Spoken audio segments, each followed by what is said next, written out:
Bien-aimés frères et sœurs, vous connaîtrez la vérité et la vérité vous affranchira. Ça, c'est pas moi qui le dis, c'est la Bible qui le dit. Mais moi, je vous dis mieux.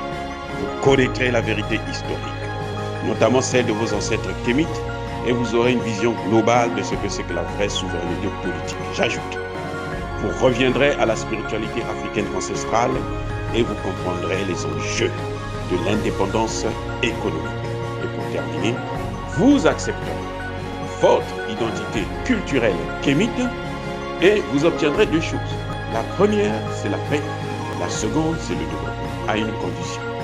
L'unité de toute l'Afrique noire, l'unité de tous les Noirs du monde entier. Ok, pas tous. Bienvenue sur la chaîne des panafricanistes par essence, par conviction et par excellence. Celle des citoyens kémites par nécessité et obligation de combat. Nous sommes une chaîne qui n'est guidée que par nos ancêtres et rien que par les ancêtres qui appartiennent à l'égrégore du monde noir. Par conséquent, nous ne croyons en aucun Dieu venu de l'étranger. Toutefois, cette vidéo n'est aucunement destinée à inciter à la haine ou à la violence, car nous menons un travail qui est d'abord spirituel, intellectuel et démocratique. Ensuite, il est politique, géopolitique et géostratégique. Contre l'impérialisme, le colonialisme, le néocolonialisme et l'endocolona, qui sont tous qualifiés de crimes contre l'humanité. Nous menons ce travail sur la base du principe fondamental que nous avons hérité de nos ancêtres kémites, qui est celui de la Mahat, c'est-à-dire solidarité, vérité et justice. Vous êtes donc en droit de connaître la vérité et nous avons l'obligation de vous dire la vérité, rien que la vérité, afin que justice soit rendue au continent africain. Et ça, c'est notre modeste contribution dans cette noble lutte en faveur de la souveraineté, la dignité, la solidarité et l'unité africaine. Ça, c'est ce que nous appelons le panafricanisme. Bien-aimés frères et sœurs, il se passe un ethnocide au Congo-Brazzaville. L'ethnocide, c'est quoi d'abord? L'ethnocide, c'est une façon de, comment dirais-je, faire perdre à un peuple son identité sociale et culturelle. Et lorsqu'un peuple perd l'identité sociale et culturelle, il finit par disparaître. Un peuple qui n'a pas de culture, c'est un peuple qui a disparu. C'est un peuple qui n'a plus de raison même d'exister, qui ne sait plus où il est, d'où il vient, ce qu'il fait, ce qu'il va faire demain. Donc l'ethnocide vous entraîne carrément à la disparition d'un peuple, c'est-à-dire un génocide. Et c'est ce qui est en train de se passer aujourd'hui au Congo-Brazzaville. C'est pour ça qu'en tant qu'intellectuels, nous ne pouvons pas continuer à se taire face à la souffrance d'un peuple. Au Congo, il s'agit de la population pygmée. Eux-mêmes, ils les appellent les autochtones. Parce que, en réalité, pour ce point, le gouvernement congolais a raison que ce sont des autochtones, ce sont eux qui ont vécu là avant l'arrivée des Bantous. Les Bantous viennent de l'Égypte il y a plus de 5000 ans. Mais les Pygmées sont là depuis l'origine de l'humanité. Depuis la création de l'homme, eux, ils sont là. Ils ont été créés là. Donc, c'est un peuple que nous sommes venus trouver sur place. On veut faire disparaître ce peuple. Comment? Avec, bien entendu, la complicité des Occidentaux. Comme toujours, parce que ce sont eux qui ont cet esprit de faire disparaître les autres, parce qu'ils veulent avoir tout. On se dit, à cause du réchauffement climatique, il faut protéger les forêts. Très bien. Quand eux, ils détruisaient leurs forêts, là, ils ne pensaient pas au réchauffement climatique. Maintenant, comme il y a le réchauffement climatique, ils disent que pour être protégés, leur protection, c'est à nous encore de les protéger. C'est-à-dire que c'est comme quelqu'un qui veut faire un saut, on devient leur piédestal. Donc, pour sauter, ils montent sur nous, ils sautent, quand ils retombent, ils doivent retomber sur nous pour amortir le choc. C'est nous qui allons amortir leur choc à eux. C'est d'une imbécilité caractérisée et notoire. C'est criminel. Ils ont créé le réchauffement climatique. Vous savez très bien que l'Afrique ne contribue qu'à hauteur de 4%. Encore. À hauteur de 4% maximum. Tout le continent africain, 54 États. Et eux, il y en a qui contribuent à hauteur de 30%, 20%, ainsi de suite. C'est eux qui polluent l'atmosphère. C'est eux qui détruisent l'humanité. Mais ils viennent chez nous pour nous imposer comment il faut faire pour se protéger et nous tuer. Parce que nous et les pygmées, nous sommes, c'est-à-dire qu'une seule personne. Mais le pygmée, lui, il vit dans la forêt. On dit qu'il faut protéger cette forêt-là maintenant. C'est pour nous. C'est nous qui devrions protéger ça.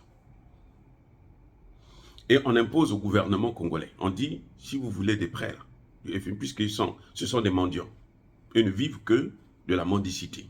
Demandez de l'argent ici et là. On dit, si vous voulez de l'argent, là, sortez-nous ces pygmées-là. Il faut les exterminer. Quand vous les exterminez, nous, on vous donnera l'argent. Et lorsque le Congo dit, mais comment nous, on peut exterminer nos frères? On dit, non, non, non, ne vous en faites pas, ils ne vont pas comprendre. Même vous-même, vous n'allez pas comprendre, c'est aussi simple. Vous les faites sortir de là. Vous faites sortir de la forêt. Quand vous les faites sortir de la forêt, là, ils vont finir par disparaître. Comment? Le pygmée vit de la chasse, de la cueillette et de la pêche. Son environnement, c'est la forêt. Tout ce qu'il connaît, tous ces esprits-là sont dans la forêt. Sa culture est liée à l'existence de la forêt. Donc, quand vous prenez un pygmée là, vous le mettez, on l'amenez en ville. C'est comme si vous envoyez un militaire sans parachute. Il ne sait pas quoi faire. Il est appelé à mourir. Ah oui, c'est ça qui est en train de se passer en ce net moment au Congo-Brazzaville et c'est grave. Et c'est pour ça que nous nous appelons au sauvetage de ce peuple. Le président congolais doit prendre ses responsabilités. Parce que tout, sauf ça, on ne peut pas continuer comme ça. Quand on sort le pygmée de la forêt, on l'amène en ville, ils ne savent plus quoi faire. Ils ne veulent pas, mais on les oblige. Puisque quand ils ne le font pas, on les tabasse, on leur prend tous leurs biens, les animaux, tout ce qu'ils ont. Ils prennent et puis ils vont vendre, ils vont manger, ils vont... C'est-à-dire que... Et quand ils arrivent en forêt, en ville plutôt, ils sont complètement perdus. Ils n'ont pas de travail, ils n'ont pas de maison, ils n'ont rien. En forêt, là, le pygmée n'a jamais connu ce que c'est que le paludisme. Ce qu'on appelle ici aux États-Unis la malaria. En forêt, il n'y en a pas, ça n'existe pas. Depuis qu'on les amène, quand on a commencé à les amener en ville, ils sont en train de mourir de la malaria. Ils n'ont pas d'argent pour se faire soigner. Ils ne se nourrissent pas correctement. C'est la catastrophe. Il faut sauver ce peuple. Le gouvernement congolais doit prendre ses responsabilités. Les forêts, le réchauffement climatique, ce n'est pas l'œuvre des pygmées. Non. Ce n'est pas les pygmées qui sont à l'origine du réchauffement climatique. Maintenant, il y a un autre élément. Je vous ai défini l'ethnocide comme étant une façon de... une identité à la fois sociale et culturelle. Mais la culture en question dont on parle, c'est quoi? La culture, ce n'est pas la musique congolaise, là. La musique, là, c'est une partie de la culture. Alors, minime partie de la culture. L'essentiel de la culture, c'est pas ça. L'essentiel de la culture, c'est ce que je vous ai déjà parlé à plusieurs reprises dans mes vidéos. Quand je dis, d'ailleurs, dans mon générique, vous allez vous trouver le retour à l'identité culturelle. Et c'est quoi? De quoi parle-t-on? Quand vous êtes dans la forêt là, le pygmée qui vit dans la forêt, là, il vit avec les esprits de la forêt. C'est pour ça que le pygmée, il est capable de parler avec l'arbre, il est capable de parler avec l'animal. Un pygmée peut vous dire, bien initié bien sûr, il peut vous dire à un serpent, déplace-toi, va de là, je ne veux pas te voir. Le serpent ne lui fera rien, il va se déplacer aussi. Mais ça s'apprend. Ces connaissances-là, ça s'apprend. Ça s'apprend où? Ça s'apprend lors de l'initiation. Et où? En forêt. On ne peut pas vous apprendre ça en ville. Parce que les conditions ne sont pas réunies pour apprendre ça. Parce que les esprits qui sont en ville ne peuvent pas le faire. Vous voyez? Donc, quand le pygmée est dans son environnement, c'est comme un poisson dans l'eau.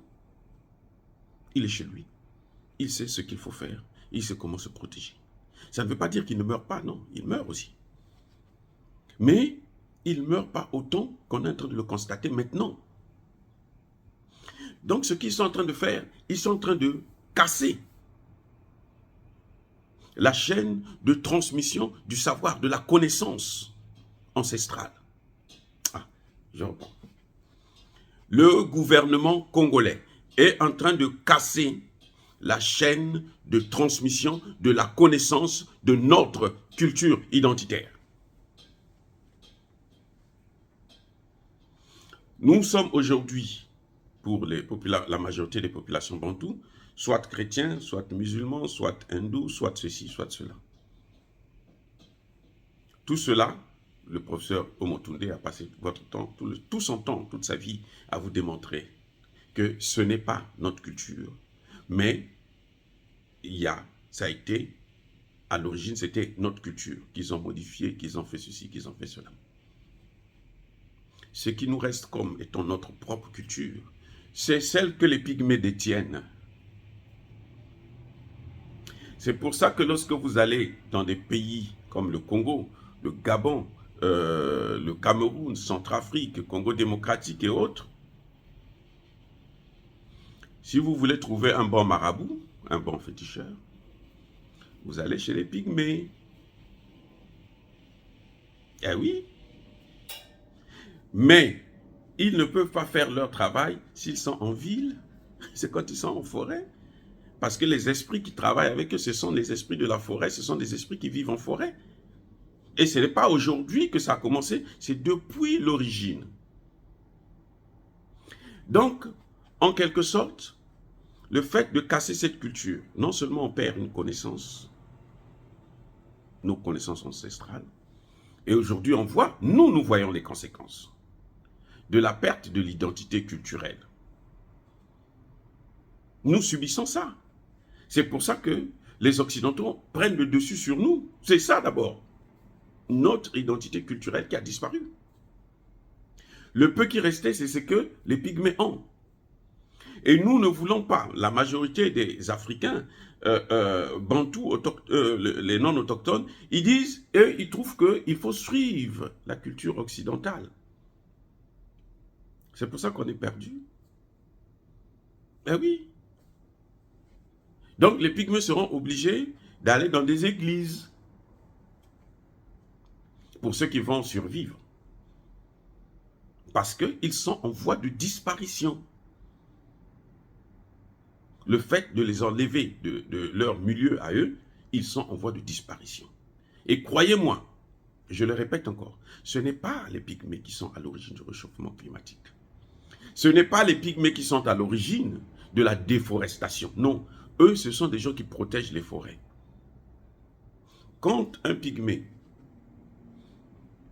tue un animal qui est sur un arbre, il va pas, quand il veut tuer un animal qui est sur un arbre, il ne va pas couper l'arbre. Non, ce n'est pas vrai. Soit il va monter sur cet arbre. Ah oui. Parce qu'il sait que s'il coupe l'arbre, l'arbre là apporte le fruit que l'animal vient convoiter. C'est pour ça qu'il arrive à l'avoir. Donc il ne peut pas couper cet arbre, il doit protéger cet arbre. Et parfois le fruit de cet arbre là, même lui-même aussi mange ça. Donc ce sont des gens qui sont les plus grands protecteurs de la forêt, ce sont eux. Parce qu'ils savent quel est l'arbre qu'il faut couper, à quel moment il faut le couper, Et comment respecter justement cette forêt? Ce qui est en train de causer la déforestation, c'est le bois africain qu'ils dévastent. Ils sont en train de détruire des forêts. C'est ça qui entraîne la déforestation. Quant au réchauffement climatique, ce n'est pas nous, ce sont les Occidentaux. Même le bois, là, ça va où? Quand on coupe, quand ils viennent prendre le bois chez nous, là, ça va où? Ça va chez eux, en Occident. Et puis, bon, maintenant, les Chinois sont arrivés aussi les grands dévastateurs. Les seuls qui ne sont pas encore rentrés dans ce domaine-là, ce sont les Russes. Mais sinon, les Occidentaux, mais non. Vous venez vous mettre au port de Pointe-Noire. Vous allez voir au moins une centaine de camions chaque jour qui viennent déposer le bois qui va à l'étranger. Et pour chaque camion, vous pouvez avoir 10, 15 gros limbas là. Eh oui, pour chaque camion. Imaginez une centaine. Là, je parle que de Pointe-Noire. Mais vous allez au Cameroun, c'est pareil. Vous allez au Centrafrique, vous allez au Congo démocratique, c'est pareil. Le bois là qu'ils viennent couper chez nous, là, c'est pas utilisé chez nous, c'est pour amener chez eux. Et que le gouvernement congolais leur donne, mais alors, à vil prix, gratuitement. Je vais vous dire une chose. Nous avons eu des parents nous avons connu des parents qui étaient des chasseurs d'éléphants. Mais à l'époque, quand un chasseur va, il savait quel éléphant il faut abattre. Il prend le plus vieux. Et il savait comment il faut faire pour savoir que le plus vieux, c'est celui-là. Et on ne tirait pas sur des éléphants qui viennent de naître. Non, jamais. Depuis qu'eux, ils ont pris le contrôle de ces situations-là, de nos forêts, c'est la destruction totale. C'est la destruction totale. Maintenant, il y a un paramètre qui est très, très, très important, que je vais développer d'ailleurs dans une autre vidéo. C'est que quand ils viennent, avant de faire ça, là, les Occidentaux, les Blancs, vont chez des pygmées. Ils vont s'asseoir là-bas, vivre là-bas pendant des mois pour prendre les initiations, pour voler notre culture. Et quand ils ressortent de là, c'est là qu'ils disent, bon, maintenant cette population, ils peuvent disparaître. Ils amènent ça chez eux. Et plus tard, ils vont dire que c'est leur culture à eux. Et ils vont nous demander, pour vous apprendre ça, voilà ce qu'on va faire. Les amis, voilà ce qui se passe aujourd'hui. Donc, je reviens sur le thème du départ, c'est que il y a un ethnocide qui est en train de se produire en silence. Silence des intellectuels, silence des médias, silence de la classe politique. Parce qu'au Congo, il y a quand même une démocratie, il y a une opposition. Il ne dit rien. Donc, j'interpelle le gouvernement congolais, j'interpelle la classe politique congolaise, que chacun puisse prendre ses responsabilités pour protéger ses populations et les laisser dans leur culture. La culture, là, ça implique le droit, ça implique l'art, ça implique la musique, ça implique la spiritualité, ça implique toutes les connaissances que vous voulez. C'est ça la culture. La culture, ce n'est pas seulement danser et boire la bière, non. La culture, ce n'est pas le sexe, non, c'est faux. La culture, c'est un tout. Et quand un peuple perd sa culture, c'est un peuple qui est appelé à disparaître. Donc, vous allez avoir des pygmées en ville qui ne sont pygmées que par le nom. On dit c'est un pygmée, mais... Et puis, next. C'est-à-dire qu'il n'y a rien à l'intérieur qui montre qu'il est différent de l'autre. Il est différent de l'Occident. L'occidental plutôt. Protéger la culture pygmée. Peuple congolais, ne vous laissez pas endormir par ces Occidentaux qui vous font du chantage, qui font du chantage à votre gouvernement pour leur donner de l'argent, des prêts, Il faut qu'ils puissent faire ce qu'on leur demande de faire, même quand c'est contraire à nos valeurs. La place du pygmée, c'est dans la forêt. Il est libre de sortir de la forêt pour venir en ville quand il veut. Mais on ne peut pas les forcer, tous, de quitter la forêt, afin que eux, ils puissent occuper cette forêt et ils vont finir par la faire disparaître. Ne vous inquiétez pas, ils vont finir par faire disparaître cette forêt. Le bois qu'ils cherchent là, il y en a là-bas aussi. Ils vont aller chercher, ne serait-ce que le bois, pour faire disparaître la forêt et faire disparaître notre culture. C'est-à-dire, même nous-mêmes, nous sommes menacés. Vos petits-enfants, vos enfants seront menacés, autant que les pygmées. Parce que c'est une culture, c'est un peuple qui est en train de disparaître. Avec votre travail, et c'est une très lourde responsabilité. Dire cela, c'est inciter à la haine ou à la violence? Non. Yaba, colère, je répète encore, Yamalem. Soyez bénis par le Dieu de Kémit. Et tous ceux qui persécutent le continent africain, tous ceux qui persécutent nos pygmées, qu'ils puissent être maudits, foudroyés, punis, détruits par le Dieu de Kémit et par nos ancêtres angélisés. J'ai dit, bien entendu, j'assume.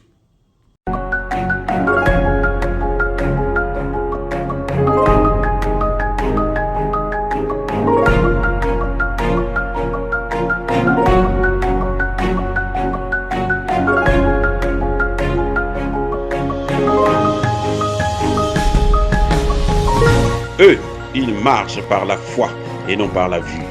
Mais moi, je vous conseille vivement de marcher par la connaissance scientifique et historique, notamment celle de nos ancêtres kémites, par les 5 sens et par l'intelligence.